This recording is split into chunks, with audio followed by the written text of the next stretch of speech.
Boa tarde, pessoal, tudo bem? Hoje eu estou num vídeo diferente aqui, não tenho nenhum convidado com quem conversar, mas eu quis gravar esse vídeo porque, bom, como todo mundo, eu acabei de assistir a série Adolescência e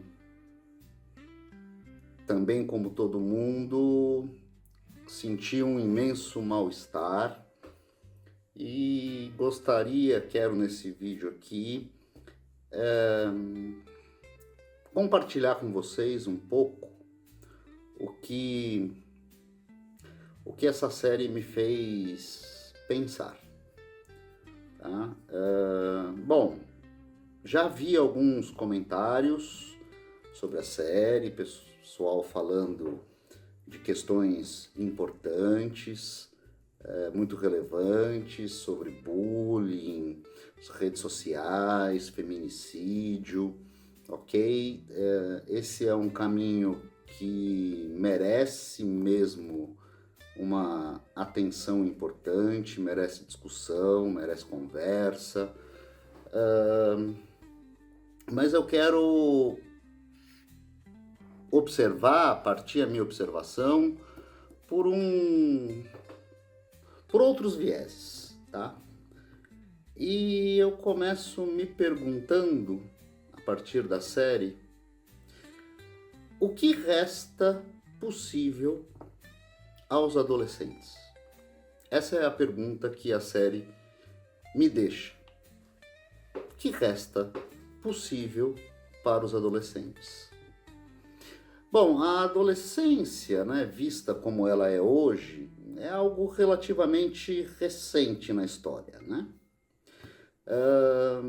Ela passa a existir a partir do século XX, como um período específico, distinto da infância, mas também distinto da vida adulta, e eu acho que talvez ela possa ser definida, a grosso modo, né, da seguinte maneira: a adolescência é a criança que se perdeu e o adulto que ainda não chegou. Esse é o limbo, a questão imposta aos adolescentes.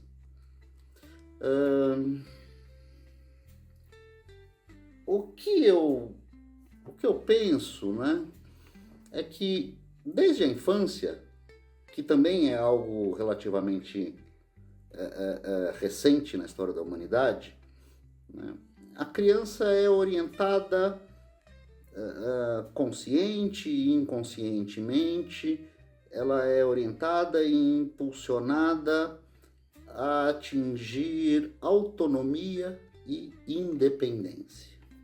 São esses dois grandes valores que me parecem estar em jogo na criação e na constituição de um indivíduo, né? Mas como autonomia e independência se manifestam, né? E aí eu pensei em dois grandes grupos, se assim a gente pode dizer, né? Um primeiro grande grupo seria o poder, né? Ou seja, o ingresso no mundo do trabalho e adquirir poder pela posição que se ocupa e pela capacidade que se tem de se incluir no mundo do trabalho. Então, um primeiro grande grupo, poder. E um outro grande grupo, também bastante valorizado, né, é ser capaz de se relacionar sexualmente. O que isso quer dizer? Ser capaz de reproduzir ser capaz de ser interessante sexualmente para o outro e também de ser potente o suficiente para desejar sexualmente o outro.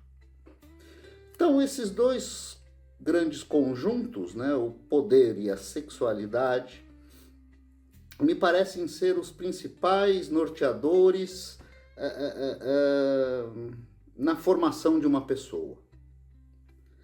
Acontece que por volta aí dos 13 anos, mais ou menos, qualquer jovem, seja ele menino ou menina, já possui a força suficiente para o ingresso ao mundo do trabalho e a capacidade orgânica de se reproduzir e se relacionar sexualmente. Portanto, por volta dos 13 anos, eles já estão perfeitamente aptos a adentrar no mundo adulto, se é que assim a gente pode chamar hoje em dia.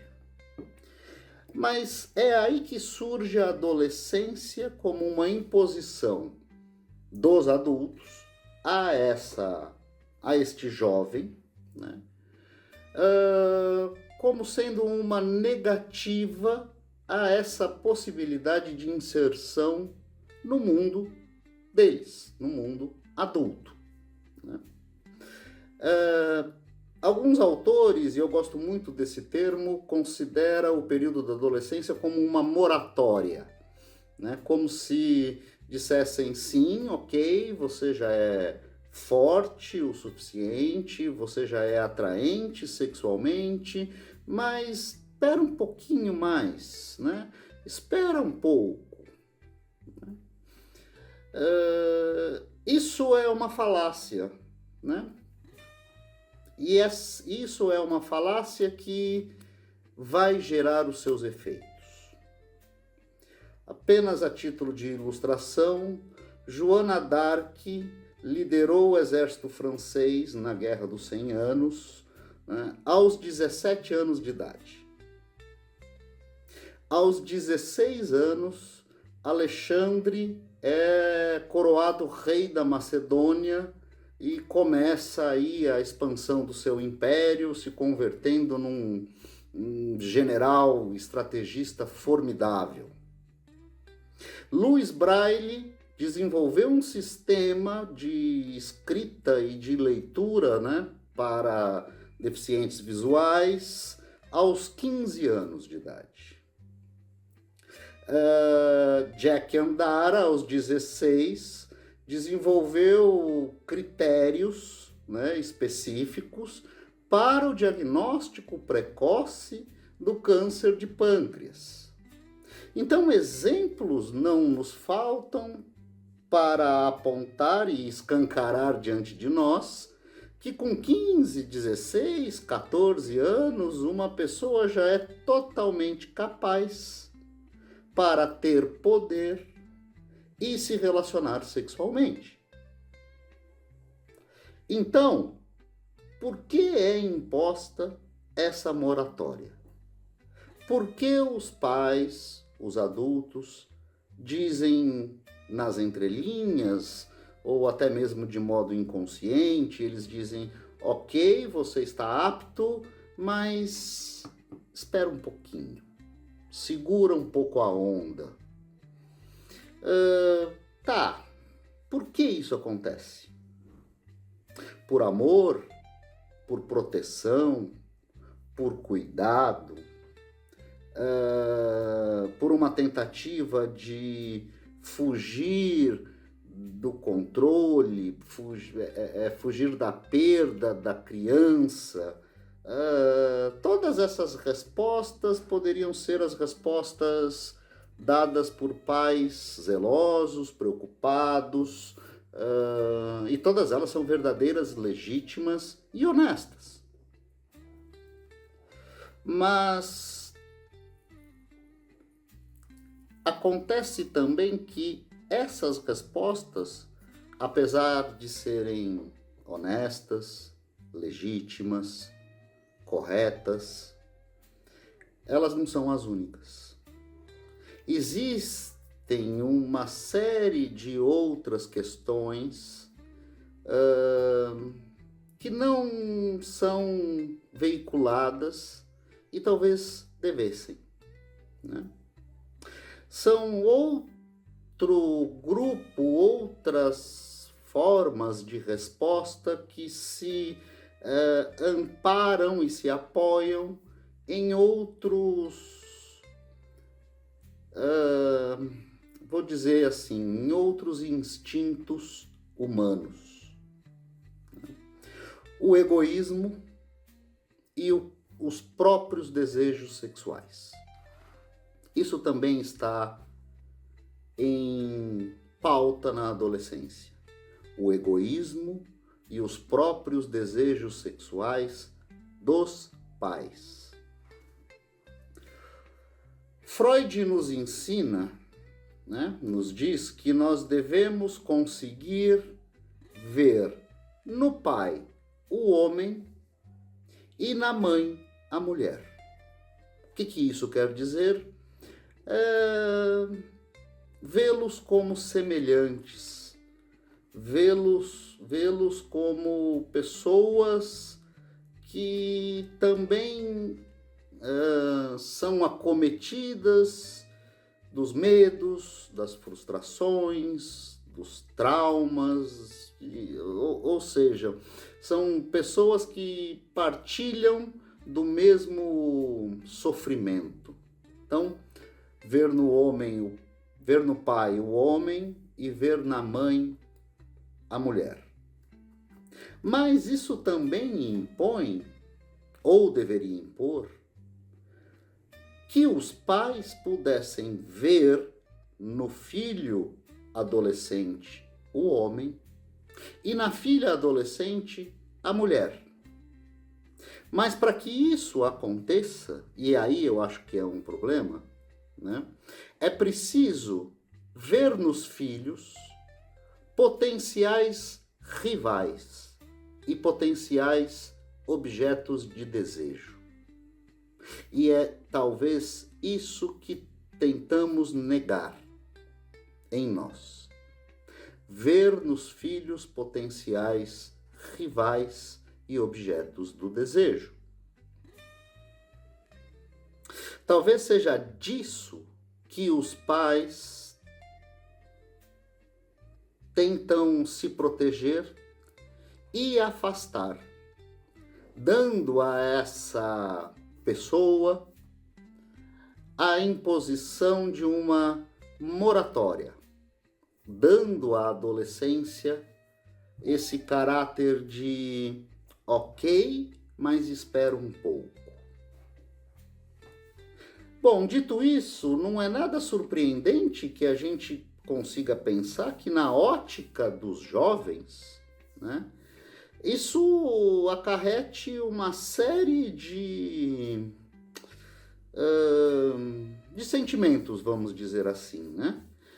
Talvez inconscientemente eles digam aos pais, ou deveriam dizer aos pais, né, através do próprio comportamento, algo mais ou menos assim, tá? Vocês disseram, né? Vou aqui abrir aspas para uma ideia que talvez seja a comunicação necessária, né? Vocês disseram que para eu ingressar no mundo de vocês, ou seja, no mundo sexual e do trabalho, né, eu deveria ser forte e desejável sexualmente. Pois bem, agora eu sou e vocês me negam, vocês me impedem, vocês me proíbem. Então, vocês mentiram para mim que, sendo assim, eu teria esse acesso garantido. E eu sinto raiva e eu desprezo vocês por isso.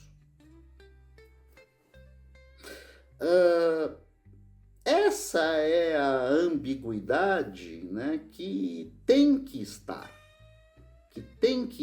presente na base da rebeldia, necessária da adolescência. É isso que permitiria, né, talvez permitiria, porque eu não sei se está permitindo, mas que permitiria o choque, a negativa e a busca por um lugar fora de casa. E quando eu digo fora de casa, eu estou querendo dizer um lugar no mundo para além dos genitores. Mas a questão que a série me deixa, e a questão que a adolescência, hoje em dia, não é a adolescência, são os pais, né, me deixam, o que mais pode, ou o que precisa ser mais necessário para que aconteça esse choque? O que os adolescentes precisam pronunciar ou manifestar para chocar e manifestar a sua rebeldia, a sua insatisfação, a sua raiva pela mentira que lhe é contada? O que mais que eles precisam fazer? Porque usar calça jeans não choca mais. Ter o cabelo comprido ou um grande topete e usar jaquetas de couro e ser motoqueiro não choca mais. Meninos de brinco, meninas de coturno, não choca mais. Ser hétero, ser homo, ser bi, ser transexual, não choca mais. Usar drogas não choca mais. O que choca? Os pais dizem: criarei meus filhos com a liberdade. Criarei meus filhos com liberdade e eles escolherão. Escolherão a sua orientação sexual, escolherão o seu gênero, escolherão as suas roupas, escolherão as suas amizades, escolherão os seus gostos musicais, escolherão tudo. Eles são livres e eles escolhem. Isso não é liberdade. Isso é abandono. Os pais e as mães abandonaram seus filhos e se congratulam e batem no peito dizendo: eu sou amigo dos meus filhos. Ora, pai e mãe não são amigos. Pai e mãe são pai e mãe. Amigo é outra coisa. E eles batem no peito e dizem: não, meus filhos, minha filha, meu filho transam em casa, porque é melhor que eles façam isso em casa do que na rua. Eles podem beber em casa, eles podem fumar maconha em casa, eles podem fazer tudo em casa, porque o ambiente é um ambiente seguro e eu sou amigo do meu filho. Isso é negligência. Isso não é proteção. Na série, isso fica muito bem apresentado no caos e na barbárie que é aquela escola, né? As crianças, os adolescentes ali vão completamente abandonados. E o interessante é que os policiais vão ali e transitam de um lado para o outro diante aquele caos, aquela barbárie, e não operam nenhuma função. Ou seja, a lei perdeu a sua função. É isso que a série está, na minha opinião, atentando para nós. Então, a série é sim indigesta, a série é sim incômoda, mas pelo menos ela ainda nos dá uma possibilidade de choque. Pelo menos ainda como adultos e como pais, né, a gente ainda se choca com passagens ao ato. Mas nós somos e seremos culpados de deixar para os adolescentes somente esta via de choque. Portanto, eu penso que a série nos impõe uma reflexão. E impõe uma reflexão nesse sentido de o que é ser pai, o que é ser mãe, o que é liberdade. Isso não tem nada a ver com ser amigo, com abandono, com negligência. Isso são funções e funções importantes que precisam e devem ser resgatadas, na minha opinião. E que nós, como adultos e pais, a gente consiga desenvolver a capacidade também de conseguir melhor e mais cedo olhar para os filhos como rivais e potenciais objetos de desejo. Era isso que eu queria trazer para vocês hoje. Desculpe o formato, eu andei escrevendo aqui, dei uma lida, mas, enfim, quero trazer isso para a conversa. E se puderem, né, se pudermos seguir com essa conversa, enviem comentários, enfim, vamos trazer isso para o jogo, trazer isso para a discussão, ok? Um beijo, um abraço e logo mais temos outras conversas menos doloridas. Assim espero. Tchau.